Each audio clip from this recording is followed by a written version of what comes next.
Bienvenue sur le MOOC Digital.Paris. Nous sommes aujourd'hui avec Aymeric Luisset, artiste contemporain utilisant le médium photographique pour traiter de géopolitique.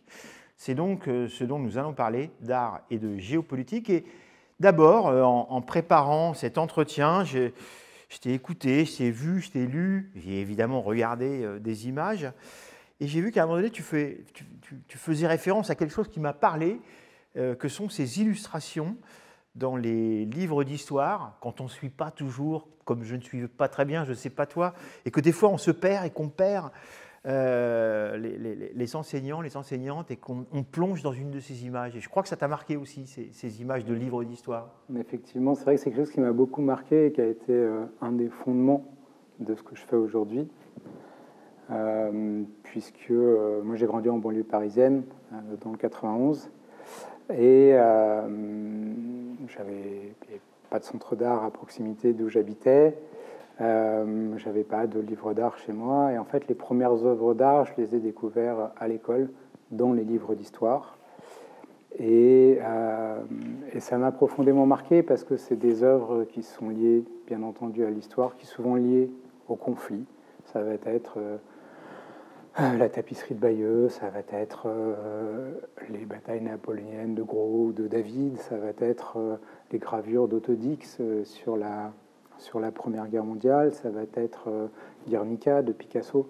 Donc on s'aperçoit qu'effectivement ces livres d'histoire sont jalonnés d'œuvres d'art. C'est comme ça que j'ai découvert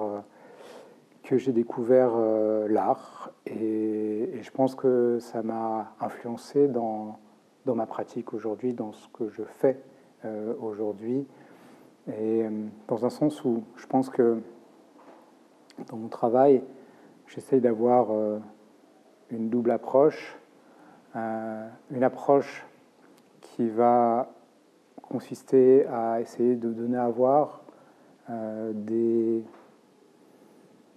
événements de maintenant pour donner à voir des choses que certaines personnes n'auraient pas vues, ou pour changer des regards, ou pour déconstruire.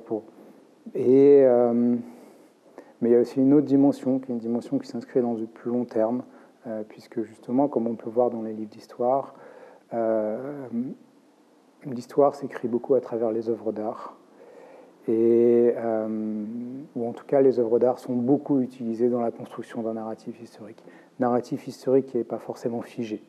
C'est justement un autre élément qui a beaucoup influencé le travail que je fais aujourd'hui, c'est le fait que quand j'étais petit, j'allais souvent en vacances chez ma grand-mère qui avait gardé ses livres d'histoire géo de quand elle était jeune, donc qui dataient des années 30. Et j'ai toujours adoré les livres, donc je lisais ces livres. Et là, je me suis aperçu que des événements historiques que j'apprenais à l'école, ces mêmes événements, la manière, pour certains, pas pour tous, mais pour certains, ces mêmes événements, la manière dont ils étaient narrés, la narration différait complètement.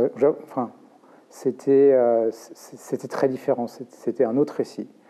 Et du coup, très jeune, je me suis rendu compte que l'histoire, c'était pas un récit, mais c'était une multitude de récits qui pouvaient varier en fonction des époques, en fonction des zones géographiques, en fonction des politiques. Et c'est quelque chose qui me passionne, et c'est ça qui m'a amené à faire le travail que je fais aujourd'hui, où je vais dans les lieux où l'histoire se fait, je suis témoin de cette histoire en construction et j'essaie d'en rapporter quelque chose. Mais comme je disais, en rapporter quelque chose pour aujourd'hui, pour maintenant, mais aussi en rapporter quelque chose pour plus tard.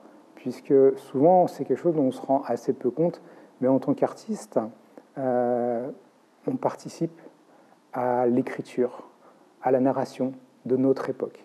Et en fin de compte, c'est ces éléments-là qui vont être utilisés par les générations futures pour raconter la période dans laquelle on est aujourd'hui, pour raconter la période dans laquelle on vit aujourd'hui.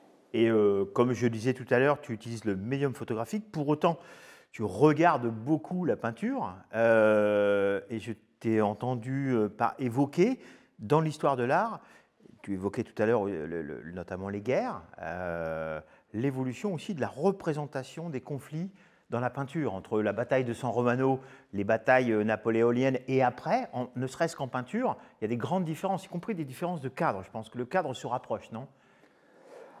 Alors, il y a plusieurs choses, effectivement. Alors, moi, c'est vrai que j'ai étudié l'évolution de la représentation des conflits dans la peinture. Après, je me suis plus spécialisé sur la représentation des conflits à partir de la naissance de la photographie, de par le rattachement de la photographie au réel qui m'intéressait particulièrement. Mais c'est vrai qu'après, ça vient dans la peinture. Parfois on se rapproche, parfois on s'éloigne. Mais si on prend l'exemple du 19e siècle, c'est assez intéressant de voir que, par exemple, les peintures au début du 19e siècle, on est sur les peintures de guerre, on est sur des peintures très schématisées qui vont montrer la stratégie des lignes, mais avec, on aperçoit, alors si c'est une ville, on aperçoit la ville au loin, on voit l'affrontement des lignes, et on va mettre en avant, dans ces peintures très schématiques, avec des centaines de soldats, on va mettre en avant le général, enfin les généraux ou rois ou empereurs. Et donc du coup, c'est une représentation qui va changer progressivement. Et pour moi, une guerre qui va être un tournant particulièrement important dans ce changement de représentation, même s'il y a des exceptions avec notamment le traitement que Goya va donner sur la guerre d'Espagne, que ce soit avec ses gravures ou avec les fusillés. Mais à part Goya, qui est un petit peu peut-être une exception, un électron libre, le changement que j'ai trouvé qui était assez intéressant, c'était la guerre franco-prussienne de 1870, parce qu'on est sur une défaite extrêmement cuisante pour la France, et donc du coup il va y avoir toute une interrogation sur comment représenter la défaite. On ne va plus être sur une héroïsation du général, de l'empereur, parce que c'est défaite sur défaite, il n'y a pas d'héroïsation à avoir, on ne va pas mettre en avant telle personnalité, on va davantage représenter le soldat anonyme, et c'est ce qu'on va voir en fin de compte dans la photographie de guerre tout au long du XXe siècle, c'est des soldats anonymes qu'on va représenter, on ne va pas représenter particulièrement des personnalités. On va être sur des scènes assez réduites, inspirées du naturalisme. Là encore, c'est ce qu'on va retrouver dans la photographie de guerre tout au long du XXe siècle, des scènes assez réduites. C'est très rare, des photographies où on voit des centaines de soldats. Et puis, on va osciller entre héroïsme du combattant, absurdité de la guerre. Et le dernier point qui va être particulièrement intéressant, c'est qu'on va être avec une armée de conscrits.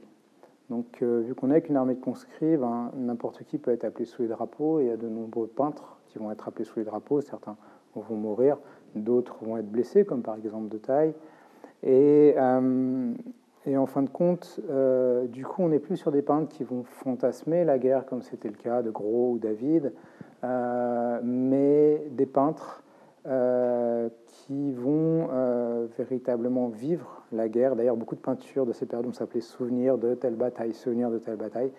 Et donc, ils vont vivre la guerre comme les reporters de guerre vivent la guerre, ils sont dans la guerre. Et donc, du coup, pour moi, ces peintures sont intéressantes parce qu'elles vont introduire la photographie de guerre telle qu'on va la voir tout au long du XXe siècle. Mais après, comme je disais, moi j'ai beaucoup étudié plus sur la question de la photographie, de par son attachement réel, et les révolutions majeures qu'il y a eu dans la représentation des conflits dans la photographie.